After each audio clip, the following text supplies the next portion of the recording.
Hi everybody, Phil Snyder with GunClassUtah.com. Hey, today I'm going to do a video on how to survive a home invasion.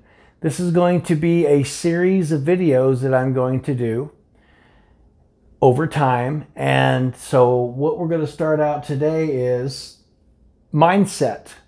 That is going to be today's video. Merriam-Webster's definition of mindset is a mental attitude or inclination. When I got hired as a young deputy sheriff, this was one of the first lessons that we learned in our firearms training class. Our firearms instructor, Nick Roberts, would get up and talk to the officers and ingrain into ourselves that having the proper mental attitude was necessary to survive a violent, deadly encounter in any given situation. I remember when we were in training in the firearms unit, they would bring in veteran officers that have been involved in deadly force shootings. One in particular was Sergeant Mike Julian, and he came into the class and he spoke of an incident when he was a patrol sergeant about going on an alarm drop call at the $1 Million Saloon that was over there on 33rd South and State Street a while back. And he saw an open door when he was walking around the building, and two gunmen stuck a gun in his face and told him to, come in the room. And he knew that they were going to take him hostage if he went inside at the threat of a gun, that he probably wouldn't come out of that alive. And so he told the story in detail about how he drew and he backed up out of the doorway and exchanged gunfire with these suspects. And I remember him showing us the scars on his arm and body where he took these hits. And he was talking about how important it was to stay in the gunfight, stay angry, even if you're hit. Because if you are doing that, you can still function, even if hit center mass, until all of that blood has left your heart. And so they would also show us videos of nearly impossible odds at gunfights. For example, if you've ever watched the FBI Miami shootout that occurred in the 80s, these FBI agents were way outgunned, had revolvers and shotguns, and these bank robbers that were very dangerous had superior assault weapons to what they had. And, they fought till the death against incredible odds.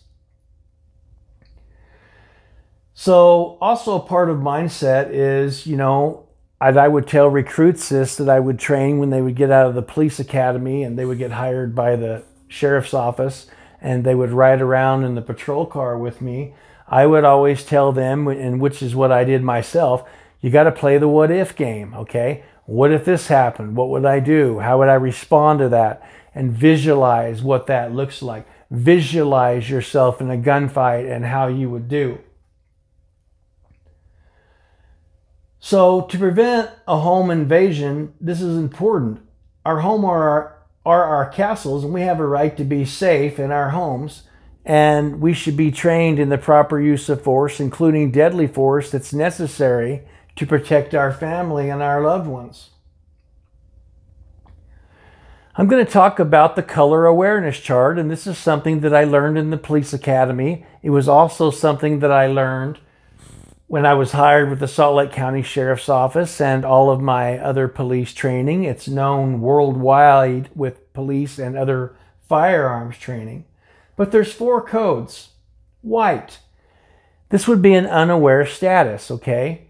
So, for example, if you're sleeping or if you're on the phone and, you're looking in there checking text messages when you're walking to your car, that would be an unaware state.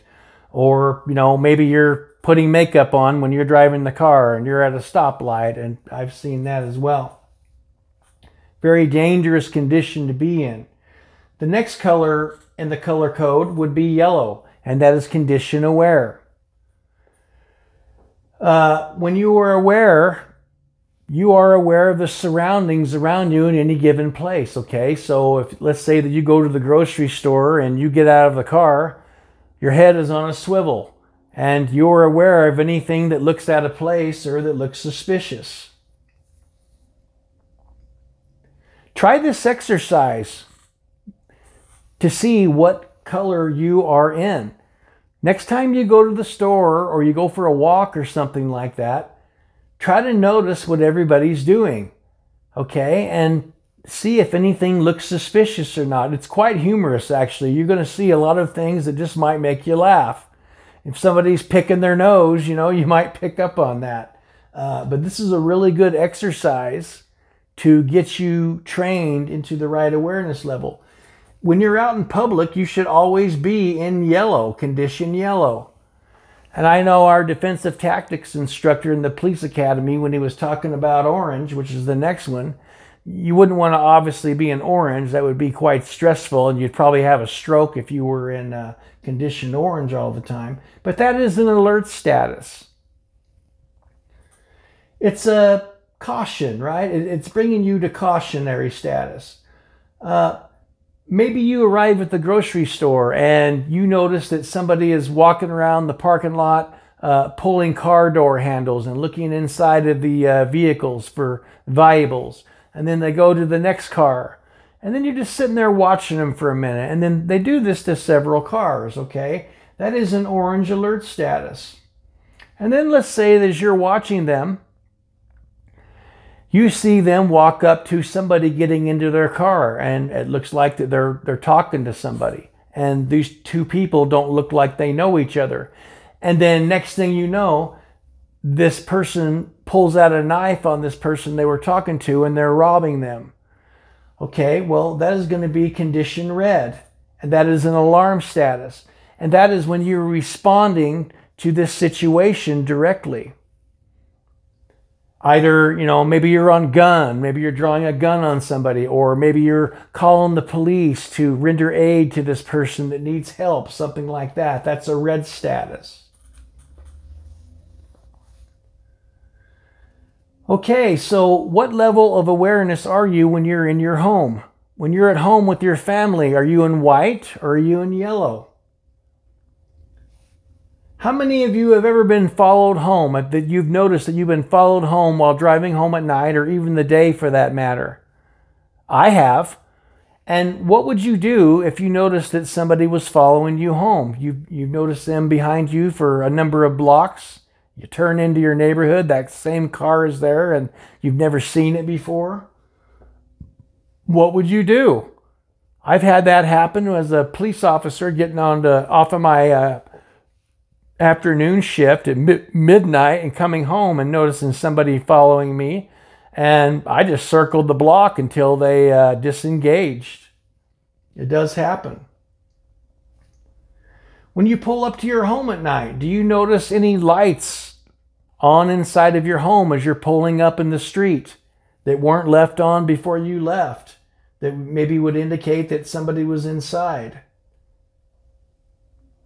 When you pull up to the home, are you scanning like bushes and landscape in the yard and the driveway, and maybe looking inside to maybe see if somebody's on the property or something like that?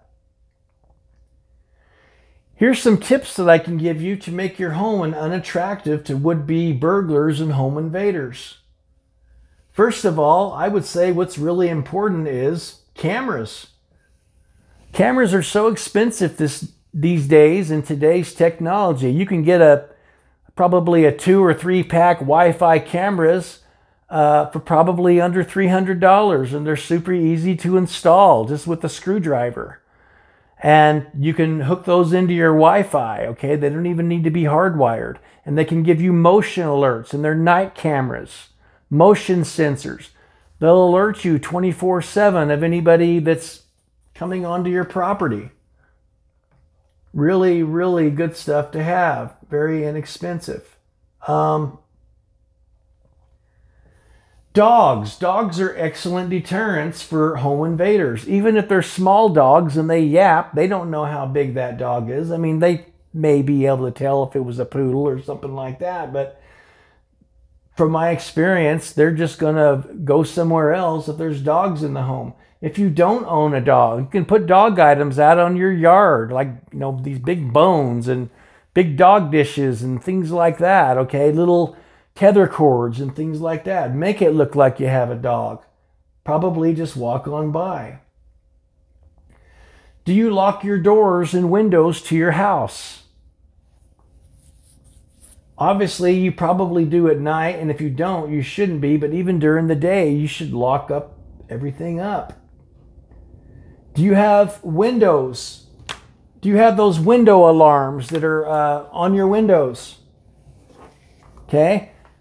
I have these on my windows, all right? And these are like, $5 a piece for windows. And they're operated by a magnet, okay? And if that window comes open in the middle of the night, you're going to get that. It makes a lot of noise. Really great, really good for your teenagers that want to escape out of the home in the middle of the night. It'll go off like a Fort Knox alarm when somebody tries to leave while you're sleeping. Great alarms, great small investment. Do you lock your cars up every time you leave your car? Even if at home, even if it's in your garage, why not lock it up? People can get into garage doors without a remote. Do you, every time you're in your vehicle and you pull up to a business, do you make sure that you don't have any valuables out in plain view? Do you leave your phone out in the seat? Do you leave your wallet or purse out in the seat? If you've been Christmas shopping, do you leave those items out? That's a good way to get your car burgled. But if you just stow everything out of view, then they're just going to walk on by and they're not going to burglarize your car. You can get motion lights for your home. You can cut back your landscaping around your windows so you could see if somebody was hiding behind there. You can get trespass signs, no trespassing. I had one parked on my driveway at this gate. No trespassing. Violators will be prosecuted. I don't care what my neighbors think. All my neighbors know me, and the ones that come visit me don't care about the signs. But to a stranger, it lets them know clearly I don't want people around my property that I don't know. When you leave town, do you have trusted neighbors watching your house? You should always get together with your neighbors, maybe start a neighborhood watch program and look out for each other. When you're leaving town, let them know who should be there and who shouldn't, and what kind of vehicles should be there at the house. And leave them a contact number for you in case something's suspicious. Do you put mail holds on when you go on vacation with the post office? You can put your mail on temporary hold for up to 30 days at a time. And then we do have mail thefts that occur as well.